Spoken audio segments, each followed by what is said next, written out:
Good evening, Frederick Douglass Elementary School. This is Mrs. Shupard, and this evening, for Tucked In Tuesday, we're going to be reading chapter 2 and 3 from our One Book, One Seaford book, The Boy Who Harnessed the Wind. Alright, if you start on page 36, you can follow along, and this is chapter 2, and it's called Kamkwamba. In January 1997, when I was 9 years old, my family experienced a sudden and tragic loss. One afternoon, while working in the fields, my Uncle John became very sick and fainted. My father rushed him to the small clinic in Wimbe, where the doctor diagnosed him with tuberculosis, a deadly disease that seizes the lungs. They advised him to go right away to Kansungu Hospital, an hour's drive, but Uncle John's truck wasn't working, and by the time my father managed to borrow another one, his brother was dead. It was the first time I experienced someone dying and the first time I saw my parents cry. I especially felt bad for Jeffrey, who was now left without a father. All the following day, people came by his house to comfort his mother and to pay their respects. Every so often, I saw him walk out of the house crying and looking confused. "Cousin, what happened?" he asked me. "What will happen?"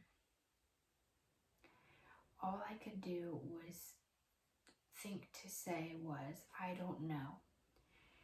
Following Uncle John's death, things became very difficult. Now that my father's brother and business partner was gone, he had to manage the farm alone. It was now up to me and Jeffrey to help keep the farm successful. We all feared that difficult times were on their way. Not long after Uncle John's funeral, my uncle Socrates lost his job at the big tobacco estate in Kansungu. His family's home was also there, which meant they were forced to move back to our village. Uncle Socrates had 7 daughters, which was great news for my sisters. I myself could not care less about a bunch of girls, but as I helped my uncle unload the moving truck, something leaped out onto the ground. At my feet stood a big, slobbering dog. "Get back!" Socrates shouted and shooed the dog away, but it came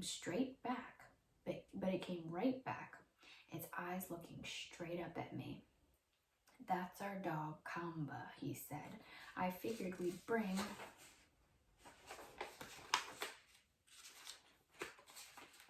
him along to guard the chickens and goats. That's what he did best at the estate." Kamkwamba was the most unusual thing I'd ever seen. He was all white and with large black splotches across his head and body, as if someone had chased him with a bucket of paint. His eyes were brown and his nose was peppered with bright pink dots. Unlike most other Malawian dogs, Kamkwamba was also big. But still just as skinny. In most other parts of Africa, dogs were used to protect homes and farms. No one buys them as pets like they do in America, and they certainly don't lavish the dogs with rubber toys and fancy food. In Malawi, dogs lived on mice and table scraps. In all my life, I'd never seen a fat dog. As Kamkwamba sat there watching me, the thick strand of drool hung suspended from his tongue, and he smelled funny, like moldy fruit. As soon as Socrates walked inside, he jumped on his hind legs and planted both paws on my chest. "Hey, get away!" I shouted. I didn't want people to think I was friends with a dog. "Go chase some chickens or something." But Kamkwamba didn't budge. I swore he even smiled at me. Early the next morning, I tripped over something on my way to the toilet. It was Kamkwamba. He was lying square in the doorway, ears perked and waiting. "I thought I told you to leave me alone," I said, then stopped. I certainly didn't want people to see me talking to the dog. Walking back, I met Socrates in the courtyard. He pointed to the thing now attached to my shadow. I see you found a friend, he said. You know, the good Lord blessed me with 7 children, but all of them are girls who don't take much interest in dogs. I think Kamba is happy to have found a pal. I'm no friend to a dog, I said. Socrates laughed. Sure, tell that to him. After that, I gave up trying to get rid of Kamba. In fact, I started enjoying his company. And as much as I hated to admit it, he and I became friends. He slept outside my door each night, and when it got cold, he snuck inside the kitchen and curled up by the pots and pans. And just like Socrates said, he made a good watchdog over our chickens and goats, protecting them from the hyenas and the wild dogs that roamed the dark countryside. Even still, Kamba liked to play games with the baby animals. He chased them around the compound, causing little goats to bleat and mama hens to flare their wings and hiss. Whenever this happened, my mother would lean out of the kitchen and pitch one of her shoes at his head. Stop that, you crazy dog, she'd scream, and my sisters would laugh. Look who's stalking the animals now. Aside from upsetting our livestock, Kamba's favorite thing to do was hunt. By this time, going hunting had replaced most of the childhood games I used to play at home, and Kamba provided the perfect partner. During the dry season, we hunted birds that drank from the dambo near my house. And in the rainy months, we followed them to the blue gum forest where we set our traps and waited in the thickets. This kind of hunting required patience and quiet. Kamba seemed to understand this naturally, as if he'd been hunting his whole life. One morning, after the rains had stopped, Kamba and I headed to the forest to set our traps. As always, I kept my tools and trap-making materials inside a cloth sack that I had tied to the end of my hoe. Inside was a rubber bicycle tube, a broken bicycle spoke, and a short piece of wire that I clipped from my mother's clothesline, and a handful of maize chaff that we called gaga, and 4 heavy bricks. I also carried 2 knives that I crafted myself. The first was made from a thick piece of iron sheeting. After tracing a pattern in the metal, I had taken the nail and poked holes along the edges, then popped it out with a wrench. I sharpened the metal into a blade by rubbing it against a flat stone. For my handle, I wrapped the bottom half with plastic jumbo bags and melted them over a fire to make them hard. My second knife was a punching tool made from a sharpened nail, also equipped with a handle. I kept them both tucked inside the waistband of my trousers. We entered the forest just past the graveyard near Jeffrey's house, where the blue gums grew tall. In the distance, I could see the small mountain range called the Dowa Highlands that separated us from Lake Malawi, some 100 kilometers away. Dark clouds clung to the tops of the green hills, threatening rain. Let's hurry, Kamba, we don't want to get wet. I found a good spot off the main trail to set our trap, then got to work. The type of trap I used is called a chickwapu. To make it, first cleared a small section of grass and vines with my hoe until I could see the red dirt. Taking my knife, I cut 2 thick branches from a blue gum tree and whittled them to sharp points. Then I pushed them into the soft dirt and made sure they didn't move. I cut the bicycle tube into 2 strips and tied each piece to the ends of the steel clothesline wire, then tied the rubber straps to the poles. When finished, it resembled a giant slingshot.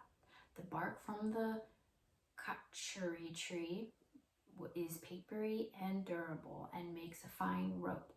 I stripped several long sections and tied them together to make a rope about 15 feet long. I attached it to the steel wire in my slingshot. Then I pulled the rubber as far as it would go, locking it behind 2 bicycle spokes stuck out of the ground. This was my trigger. Once it was set, I stacked the 4 bricks directly behind the trap and sprinkled some gaga on the ground. Whenever the birds landed to eat the bait, I would pull the trigger and release the rubber sling, slamming them into the bricks.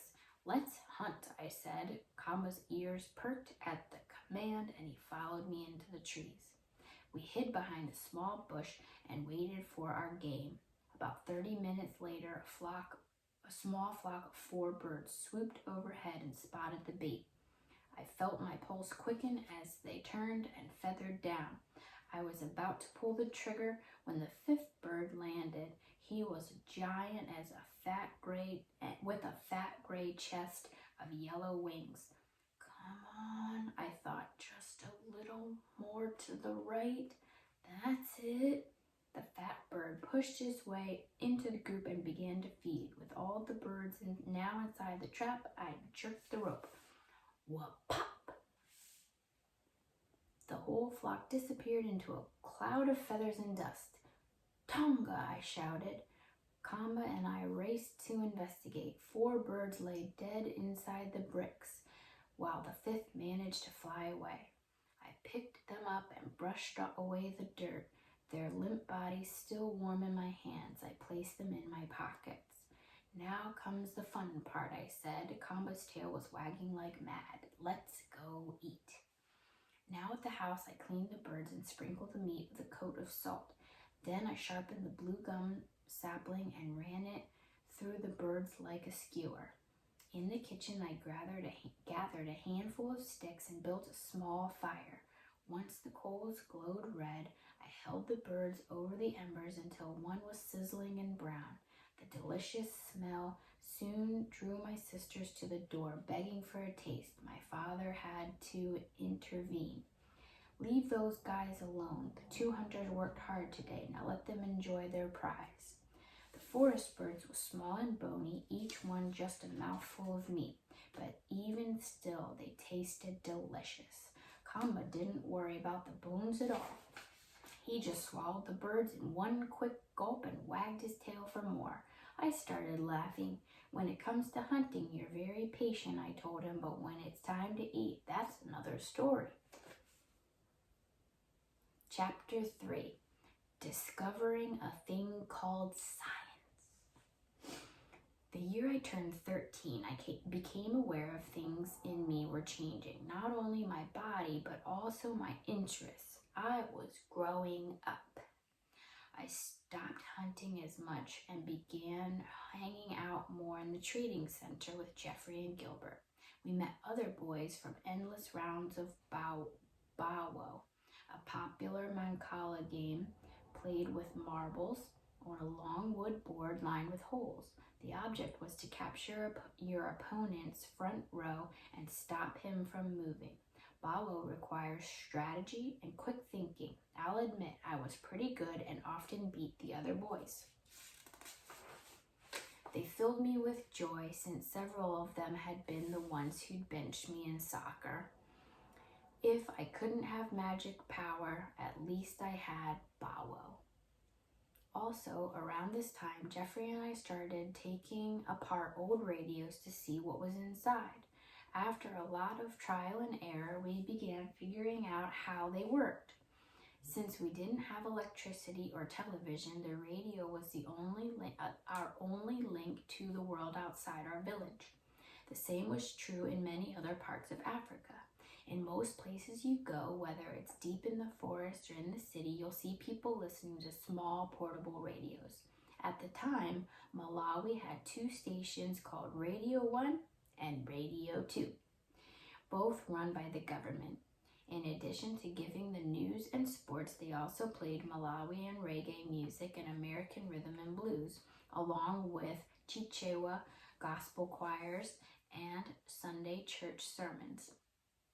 From the moment I heard the sound coming from the radio as a boy, I wanted to know how it got there.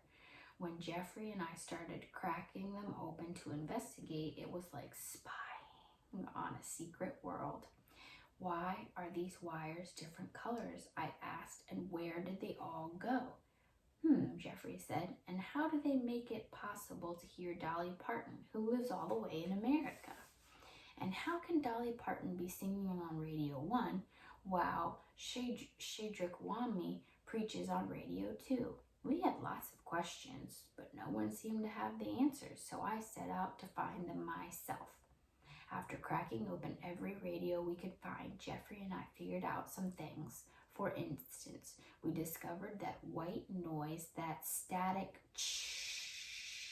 sound that you hear between stations, as most other functions originate from the circuit board.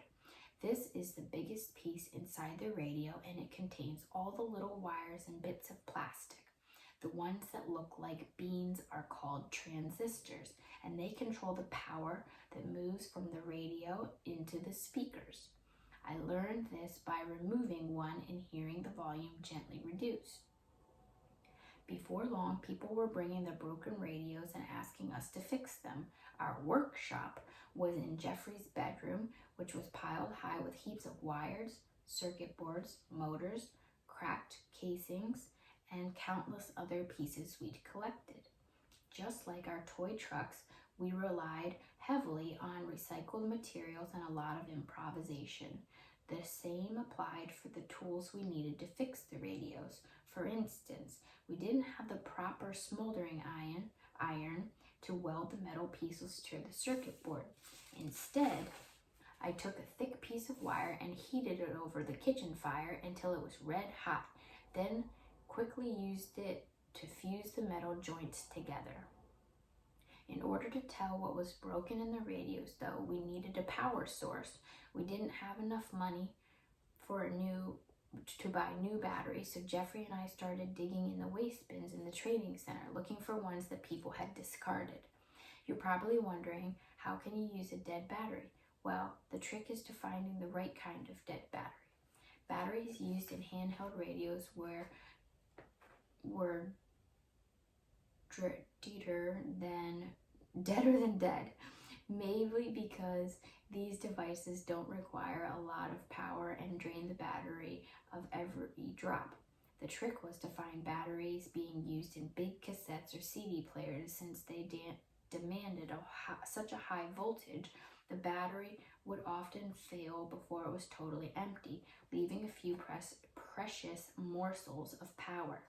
To test the battery, we would attach a wire to each end, and the positive and the negative, and connect those to a small flashlight bulb. The brighter the bulb, the stronger the battery. Now we would crush a shake carton, making it good and flat, and roll it into a tube. Inside, we stacked the batteries with the negative and positive ends facing the same direction. Then we ran wires from each end of the tubes into the radio itself, attaching them to the positive and negative heads where the batteries normally go. Together, this stack of garbage was usually enough to power a radio, at least long enough to fix it. On weekends, Jeffrey and I spent our days in the workshop listening to music while we tinkered. If we were lucky enough to get a cassette player to fix, and if there was just enough juice in the batteries, Gilbert would let us borrow tapes by the Black Missionaries, our favorite local reggae band. Hey, turn it up. Yeah, for sure. When customers came to see us, they sometimes seemed surprised. I heard someone here fix his radio, one lady said, looking around. Yes, I answered, turning down the music. That would be me and my colleague, Mr. Jeffrey. What's the problem? But you're so young, she said. How can children be doing this kind of work? You mustn't doubt us, ma'am. Tell us the problem. I can't find the stations anymore. There's only static. Let me see. Yes, I think we can manage. You'll have it before supper. Make it before 6. It's Saturday, and I want to hear my theater dramas. Sure. Often people stopped by to give us compliments. Look at the little scientists, one man said. Then keep it up, boys, and one day you'll have a good job. At this point, I didn't know much about science or that doing science could be a job. But I was becoming more and more curious about how things worked. For instance, how did petrol get a car's engine to run? Why was this foul-smelling liquid so important? Easy, I thought. I'll just ask someone with a car. In the trading center, I began flagging down truck drivers. What makes this truck move? I asked. How does it work? But no one could tell me. They just smile and shrug their shoulders. Really? How can you drive a truck and not know how it works? Even my father thought I knew everything. Even my father, who I thought knew everything, was stumped. The petrol burns and releases fire, and well, I'm not really sure. Compact disc players were just becoming popular in our area, and these things really fascinated me. I'd watch people insert the shiny little wheels, press a button, and suddenly hear music. How in the world? I wondered. How do they put songs on that disc? I'd ask. Who cares? People would answer. My neighbors in the trading center seemed happy to enjoy their cars and their CD players without explanation, but not me. I was filled with a desire to understand, and the questions never stopped coming. If finding these answers was a job of a scientist, then I wanted to become one. Of all the things to be curious about, what intrigued me the most was dynamos. They looked like small metal bottles and attached to a wheel of a bicycle. I'd always seen them around Wimbe, but never knew what they did. That is, until my father's friend rode up one evening with a headlamp shining from his handlebars. As soon as he jumped off, the light disappeared. What was that lamp? What made that lamp go off? I asked. I didn't see you flip a switch or anything. The dynamo, he said. I stopped pedaling. I waited for him to go inside, then jumped on his bike to investigate. Sure enough, the light came on as soon as I started pedaling around the courtyard. I flipped the bike upside down and traced the wires from the headlamp all the way to the back tire where the dynamo was attached. It had its own little metal wheel at the top and pressed against the rubber. When the tire spun, so did that wheel. Then there was light. I couldn't get this out of my head. How did a spinning metal wheel create light? The next time the man came to visit, I flipped the bike over and took another look. This time I noticed the wires had come loose from the lamp. While the tire was spinning, I accidentally brushed the bare end of the wire against the metal handlebar and saw a spark. Aha! My first clue. I called over my trusted colleague, Mr. Jeffrey. Bumbo, bring me one of our radios, I said. One that works.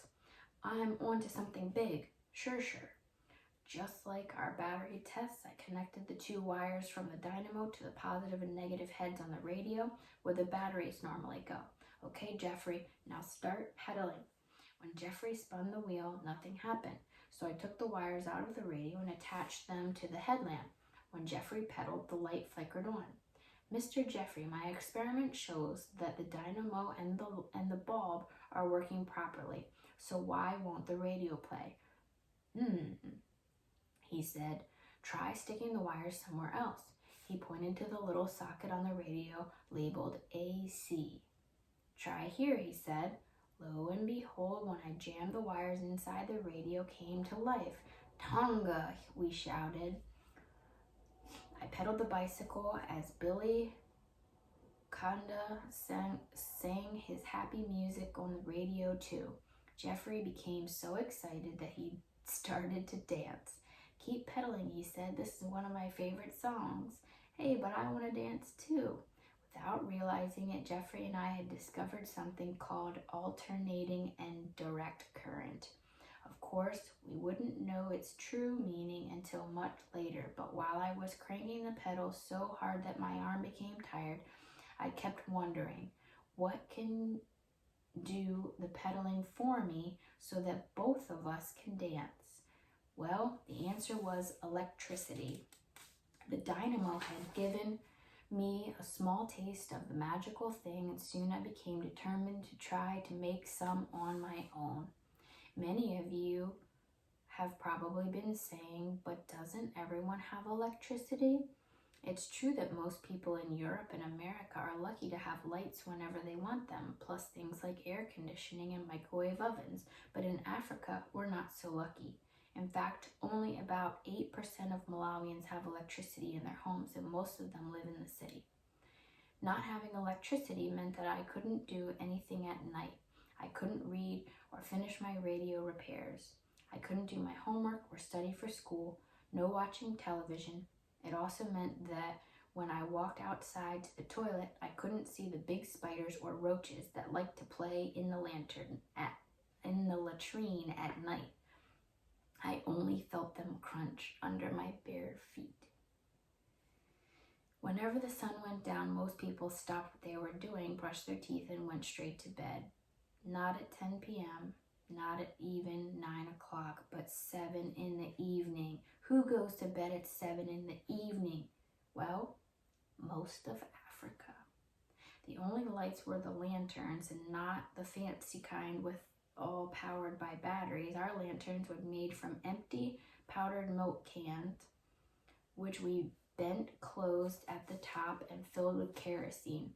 Our wick was a piece of an old t-shirt which we ripped into strips and soaked in fuel. Kerosene looks a lot like gasoline and smells just as bad. Worse, it produced a thick black smoke that irritated our eyes and throats and made us cough. And because most people's roofs were made of straw, the lanterns were a real fire hazard. Growing up, I heard many stories of people's homes burning down because someone knocked over a lantern. Electricity does exist in Malawi, but it's very expensive and hard to get to your house. Getting on the grid involves squeezing in the back of the pickup truck taxi and riding several hours to Lilongwe, the capital city. There, if you would catch another bus to the Office of Electricity Supply Corporation of Malawi, ESCOM, and wait hours in a stuffy lobby until their sour-faced agent calls your name. What do you want? They might ask. I would like electricity, you'd tell them. We'll see what we can do.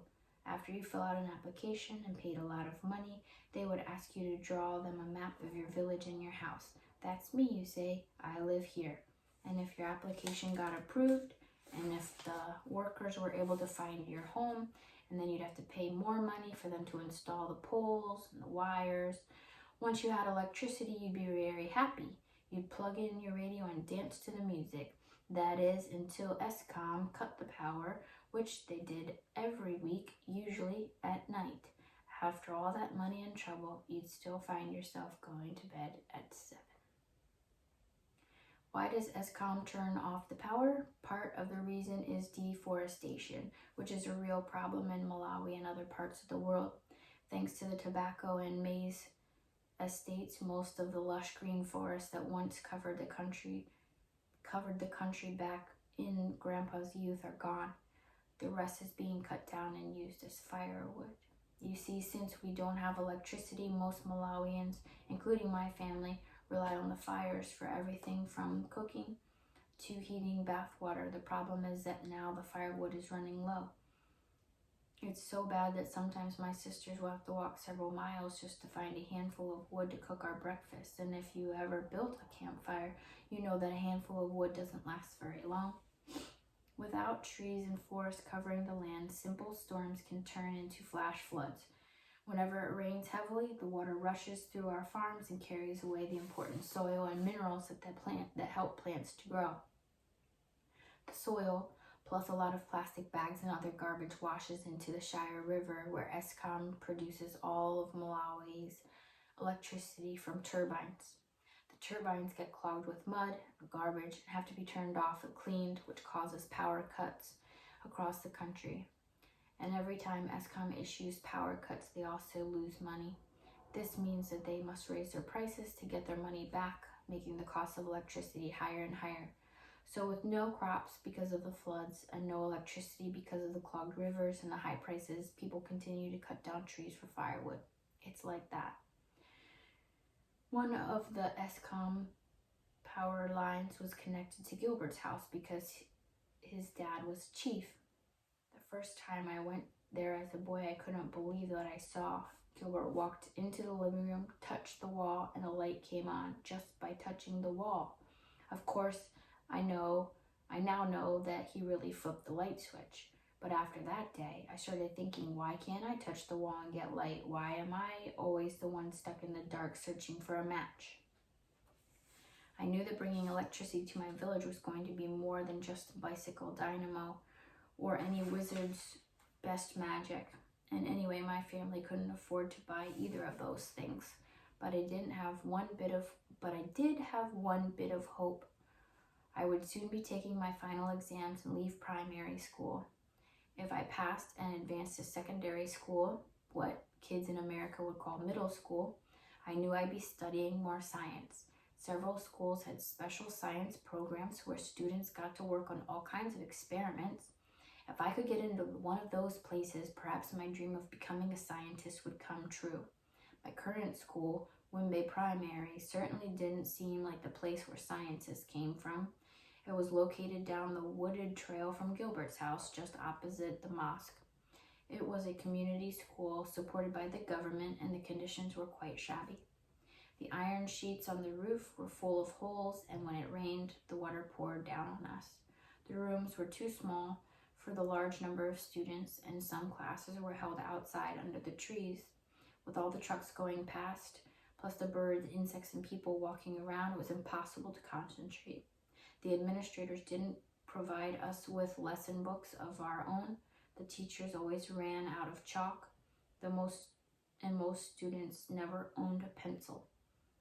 Ask any child in Malawi to spell their name or give the sum of 2 times 2 and they'll probably scribble the answer in the dirt with their finger. Another problem at Wimbe were the toilets. Just a few grass huts with a deep hole covered with logs. It didn't take long for the termites to make their nest inside those logs and eat them hollow. One afternoon, they finally collapsed with my classmate Angela squatting atop them. Several hours passed before someone heard her crying from the slimy bottom and helped her out. She was so traumatized we never saw her again. In order to graduate from Wimbe Primary and advance to secondary school, I had to pass a test, and it was a hard test. The Standard 8 exam covered every subject and lasted for 3 whole days.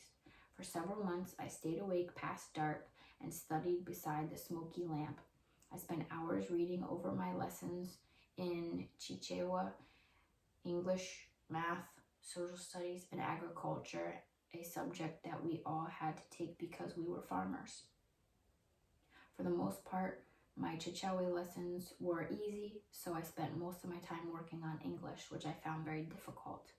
For agriculture, they wanted us to know things like how to tell if your animals were sick with infection, and if so, how to help cure them.